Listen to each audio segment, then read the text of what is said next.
Assalamualaikum warahmatullahi wabarakatuh. Berjumpa lagi dalam pembelajaran PPKN. Pada kesempatan kali ini kita akan membahas materi kelas 8 bab 5, yaitu tentang Sumpah Pemuda dalam Bingkai Bhinneka Tunggal Ika. Kita masuk ke bagian A yang akan kita bahas pada kesempatan kali ini, yaitu arti dan makna Sumpah Pemuda dalam perjuangan kemerdekaan Republik Indonesia. Adapun indikator yang ingin kita capai, yaitu yang pertama, menjelaskan arti dan makna Sumpah Pemuda dalam perjuangan kemerdekaan Republik Indonesia. Yang kedua, menguraikan secara rinci semangat kejuangan pemuda dalam perjuangan kemerdekaan Republik Indonesia. Dan yang ketiga, menjelaskan wujud nilai, memaknai nilai kejuangan Sumpah Pemuda tahun 1928 dalam Bingkai Bhinneka Tunggal Ika. Negara Kesatuan Republik Indonesia lahir karena dipertegas oleh sikap dan komitmen pemuda untuk berbangsa satu, bertanah air satu, Indonesia. Komitmen untuk bangsa dan tanah air Indonesia diikrarkan para pemuda dalam Sumpah Pemuda 28 Oktober 1928.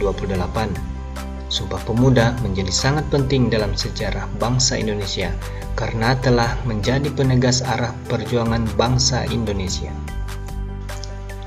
Bung Karno pernah mengatakan, "Beri aku 1000 orang tua, niscaya akan kucabut Semeru dari akarnya.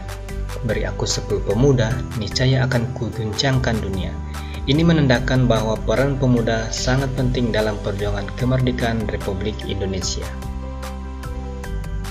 Begitu besarnya peran pemuda Indonesia dalam mencapai kemerdekaan sepatutnya dipahami oleh generasi penerus bangsa. Kita masuk ke bagian pertama, yaitu peran perjuangan pemuda dalam organisasi kepemudaan. Pada tahun 1908, bangsa Indonesia mulai bangkit. Kebangkitan bangsa Indonesia ini ditandai dengan berdirinya Budi Utomo. Berdirinya organisasi Budi Utomo mendorong munculnya organisasi kepemudaan yang lainnya. Yang pertama yaitu Trikoro Darmo. Trikoro Darmo didirikan oleh Satiman Wiryo Sanjoyo dan kawan-kawan di Gedung Stopia, Jakarta pada tahun 1915. Trikoro Darmo merupakan cikal bakal Jongjapa. Mempunyai 3 visi mulia, yaitu sakti berarti kekuasaan dan kecerdasan, budi berarti bijaksana, bakti berarti kasih sayang. Visi ini kemudian dikembangkan dalam 3 tujuan Trikoro Darmo sebagai berikut. Tujuan yang pertama yaitu mempererat tali persaudaraan antar siswa-siswi Bumi Putra pada sekolah menengah dan kejuruan. Yang kedua, menambah pengetahuan umum bagi anggotanya. Dan yang ketiga, membangkitkan dan mempertajam peranan untuk segala bahasa dan budaya. Kongres pertamanya di Solo pada tanggal 12 Juni 1918 mengubah namanya menjadi Jongjapa. Kemudian haluan organisasi dari semula organisasi non-politik menjadi organisasi politik. Pada kongres selanjutnya di tahun 1926, Jongjapa menyatakan menghidupkan rasa persatuan seluruh bangsa Indonesia serta kerjasama dengan semua organisasi pemuda dalam rangka membentuk keindonesiaan. Dengan demikian, organisasi ini menghapus sifat Jawa sentris serta mulai terbuka bekerja sama dengan pemuda-pemuda bukan Jawa. Yang berikutnya ada Jong Sumatera Nenbon. Jong Sumatera Nenbon didirikan pada tahun 1917 di Jakarta. Pada kongres ketiga, Jong Sumatera Nenbon melontarkan pemikiran Muhammad Yamin, yaitu anjuran agar penduduk Nusantara menggunakan bahasa Melayu sebagai bahasa pengantar dan bahasa persatuan. Berikut ini adalah tokoh-tokoh yang lahir dari organisasi Jong Sumatera Nenbon, yaitu Muhammad Hatta, Muhammad Yamin, dan Bahdir Johan. Yang berikutnya ada Jong Ambon, didirikan pada tahun 1918. Selanjutnya antara tahun 1918 sampai 1919 berdiri Jong Minahasa dan Jong Celebes. Salah satu tokoh yang lahir dari Persatuan Pemuda Minahasa adalah Samratulangi, yang dikenal dengan filsafatnya yaitu Sito Timo Tumoto, atau manusia baru dapat disebut sebagai manusia jika sudah dapat memanusiakan manusia. Selanjutnya ada Sekarukun, Jong Betawi, Jong Bataksbon. Semua organisasi di atas nantinya mendorong lahirnya Sumpah Pemuda. Kemudian, Perhimpunan Indonesia merupakan organisasi non-lokal yang paling gencar mengumandangkan persatuan Indonesia. Pada tahun 1926, berbagai organisasi kepemudaan menyelenggarakan Kongres Pemuda I di Yogyakarta. Hasil Kongres Pemuda I yaitu cita-cita Indonesia merdeka menjadi cita-cita semua pemuda Indonesia. Dan semua perkumpulan pemuda berdaya upaya menggalang persatuan organisasi pemuda dalam satu wadah. Hasil kesepakatan ini mampu meningkatkan kemajuan yang mendukung arti pentingnya kesatuan dan persatuan antar organisasi pemuda. Kongres Pemuda II atau dikenal sebagai Kongres Pemuda 28 Oktober 1928 dilaksanakan dalam 3 sesi di 3 tempat berbeda oleh penggagasnya. Organisasi Perhimpunan Pelajar-Pelajar Indonesia atau PPPI yang beranggotakan pelajar dari seluruh wilayah Indonesia. Pada rapat pertama, Sabtu 27 Oktober 1928 di Gedung KJB, dalam sambutannya Ketua PPPI Sugondo Joyo Puspito berharap kongres ini dapat memperkuat semangat persatuan dalam sanubari para pemuda. Selanjutnya, menurut Muhammad Yamin, ada 5 faktor yang bisa memperkuat persatuan Indonesia, yaitu sejarah, bahasa, hukum adat, pendidikan, dan kemauan.